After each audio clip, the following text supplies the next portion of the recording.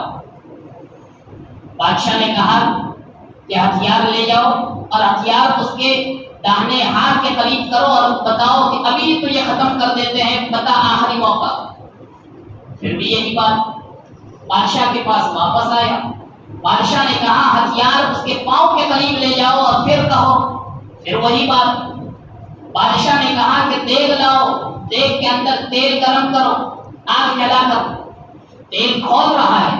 اور پھر بادشاہ نے کہا کہ قیدیوں میں سے جو مجرم ہے ایک مجرم کو لاؤ اور اس میں ڈالو، جلتے تیل کے اندر ڈالا، فوراً گوشت گل گیا، ہڈیوں کا ڈھانچہ رہا باہر نکالا گیا، اور کہا کہ عبداللہ تمہاری حالت بھی ایسی کرنا چاہتے ہو، ابھی بھی موقع ہے، اسلام سے پھر جاؤ۔ حضرت عبداللہ نے فرمایا کوئی پرواہ نہیں ہے، میں جان دے سکتا ہوں ایمان کے خاطر، جان دے سکتا ہوں۔ حضرت عبداللہ کے لیے پھانسی کا پھندا تیار کیا جا رہا ہے۔ جیسے ہی وہ دیکھ رہے ہیں نظارہ پھانسی کے پھندے کا تیار ہو رہا ہے، حضرت عبداللہ پہلے مسکرائے اور اس کے بعد روئے۔ بادشاہ سمجھ گیا کہ اب دل پگھلا ہے۔ بادشاہ نے بلایا اور کہا کہ کیوں روئے؟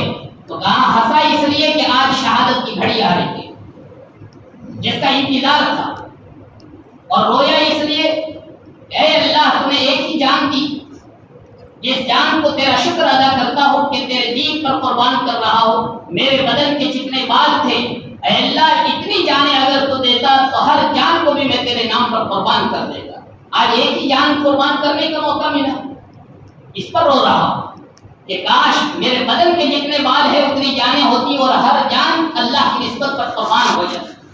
پھر بھی ایمان چھوڑنے کے لیے تیار نہیں۔ بادشاہ سمجھ گیا کہ یہ ایمان نہیں چھوڑے گا، یہ کلمہ نہیں چھوڑ سکتا ہے، یہ مسلمان ہونے سے نہیں نکل سکتا ہے۔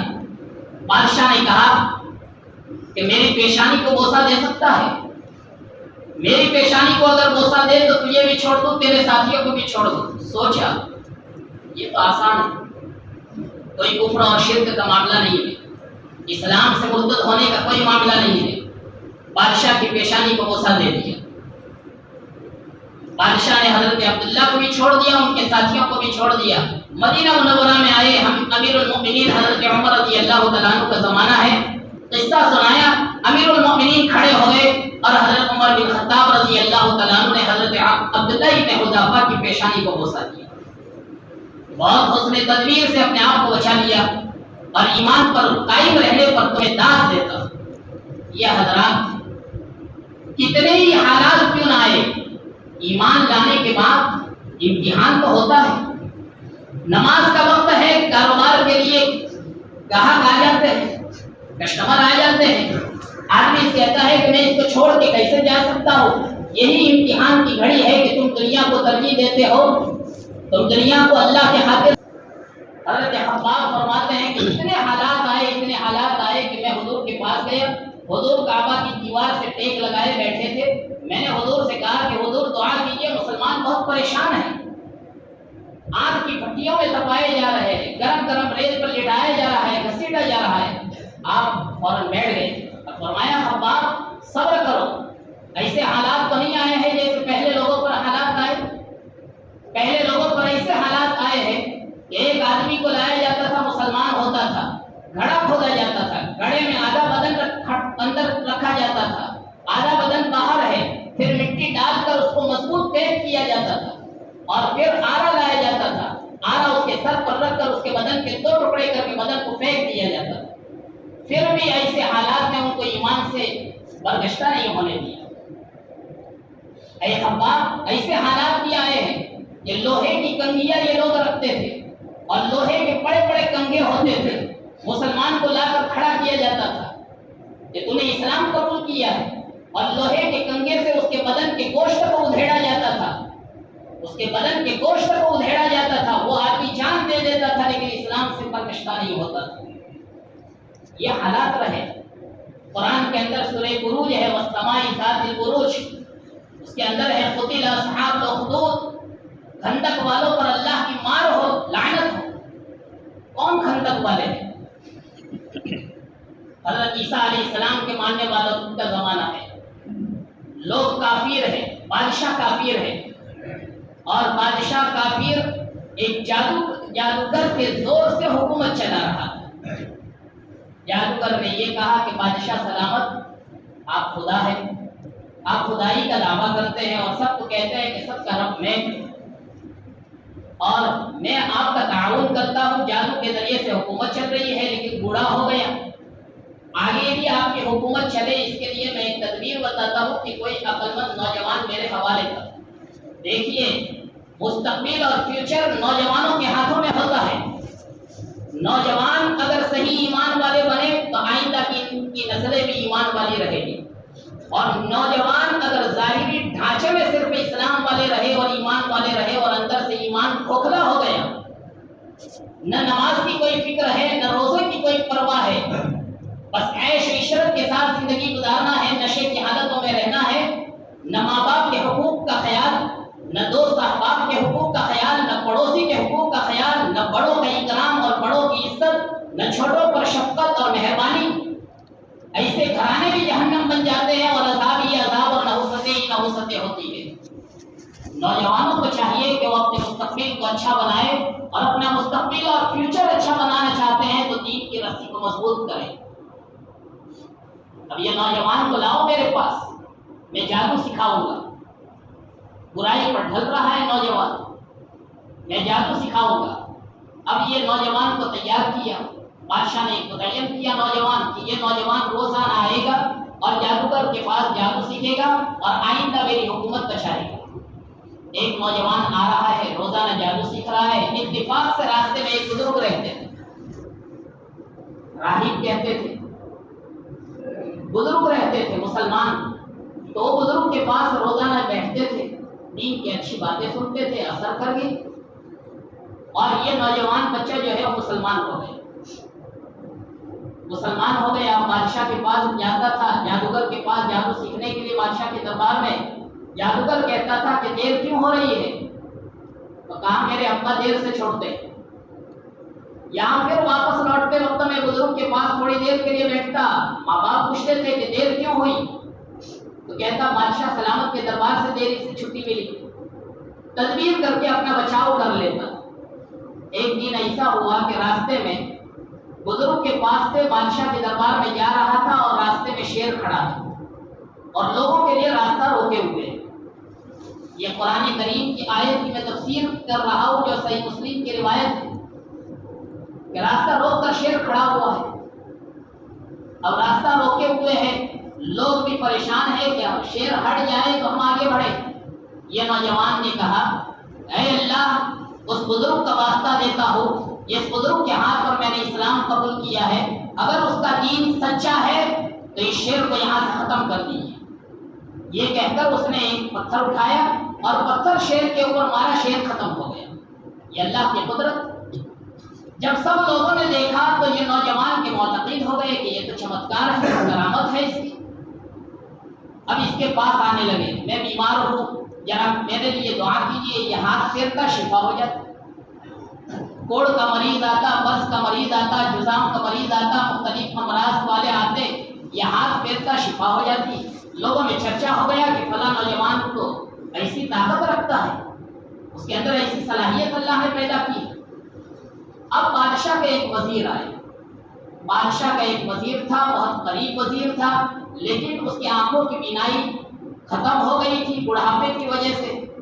بادشاہ نے اس کو ریٹائر کر دیا کہ اب تم میرے یہاں نہیں رہ سکتے ہو، کام کے نہیں رہے. اب یہ وزیر بھی اس کے پاس آیا، اس کے آنکھوں پر ہاتھ پھیرا تو آنکھوں کی بینائی ٹھیک ہو گئی.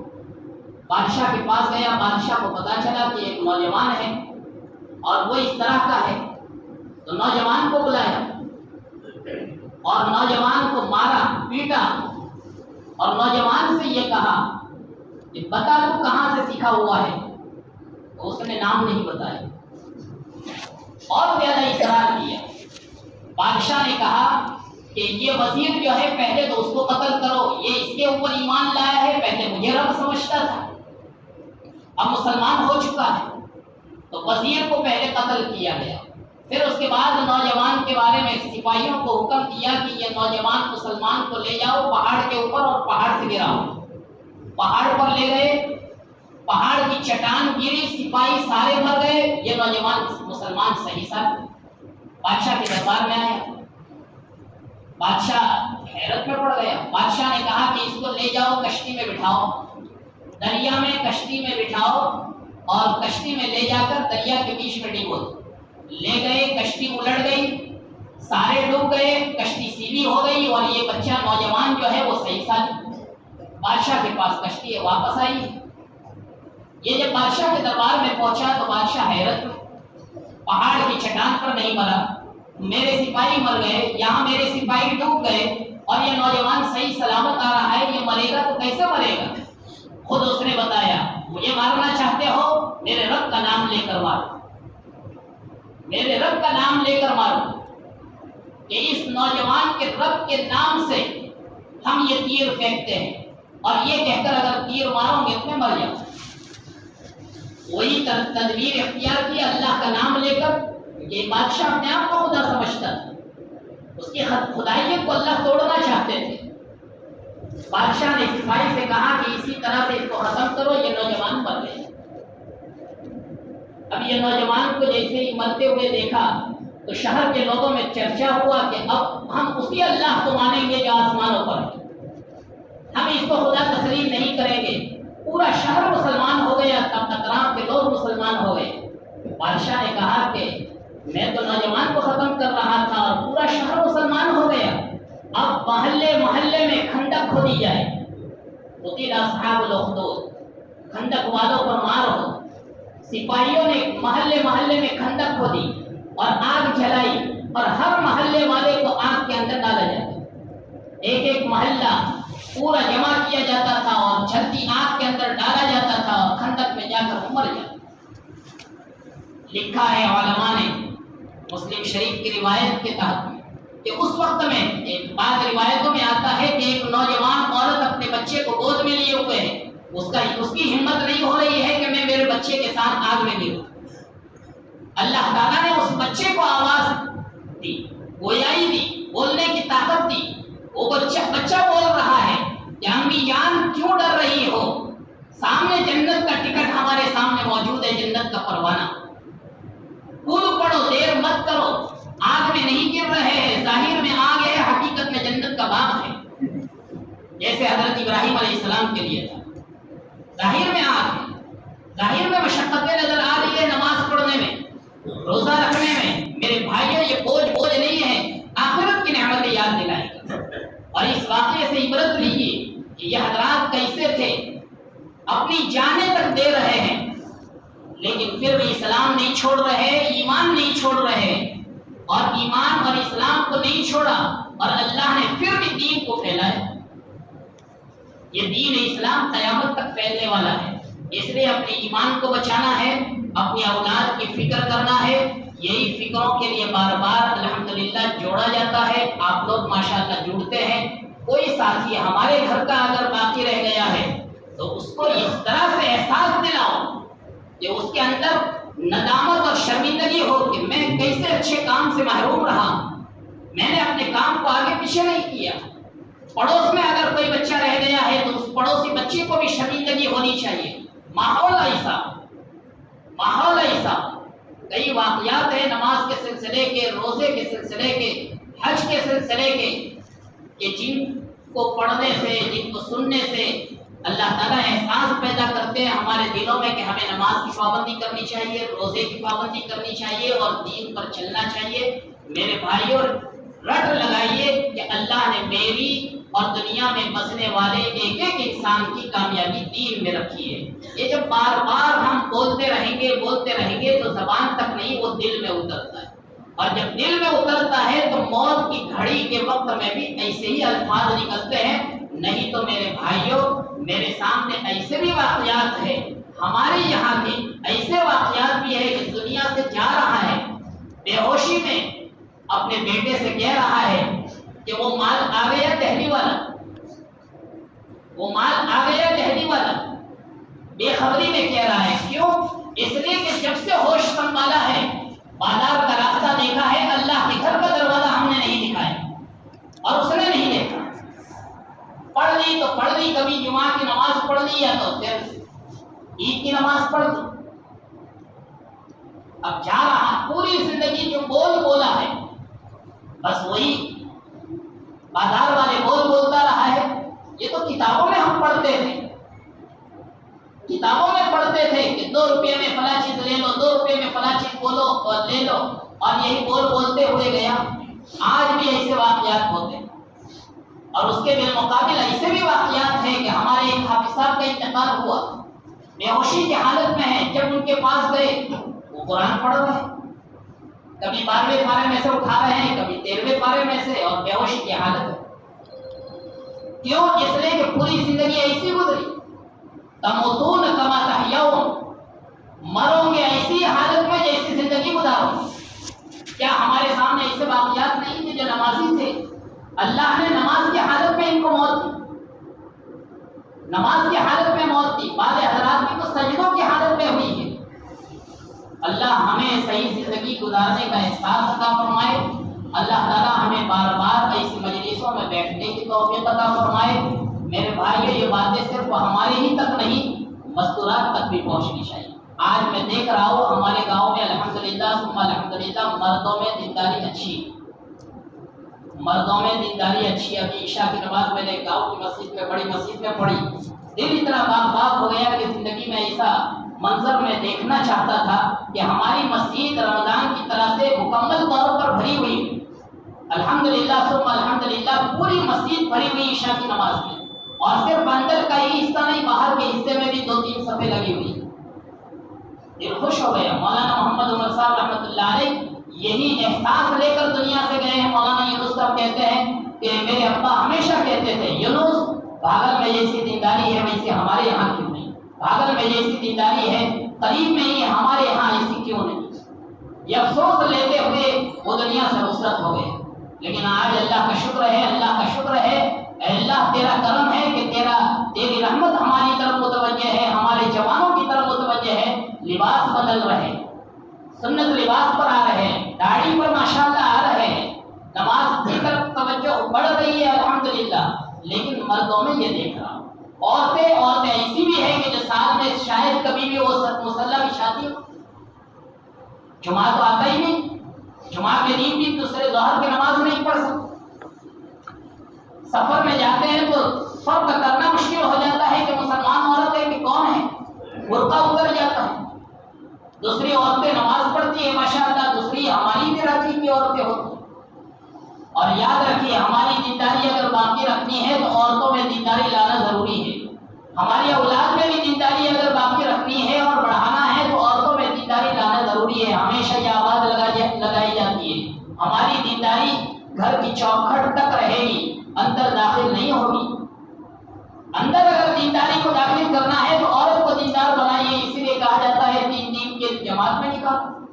آپ تھوڑی سی قربانی دیجیے، 3 دن کے لیے عورت نکلتی ہے، زندگی میں تبدیلی آ جاتی ہے، زندگی میں ایک نئی سوچ لے کر آتی ہے، قرآن اس کے ہاتھ میں آ جاتا ہے، تسبیح اس کے ہاتھ میں آ جاتی ہے، بچوں کی تعلیم دینے پر فرق ہو جاتا ہے۔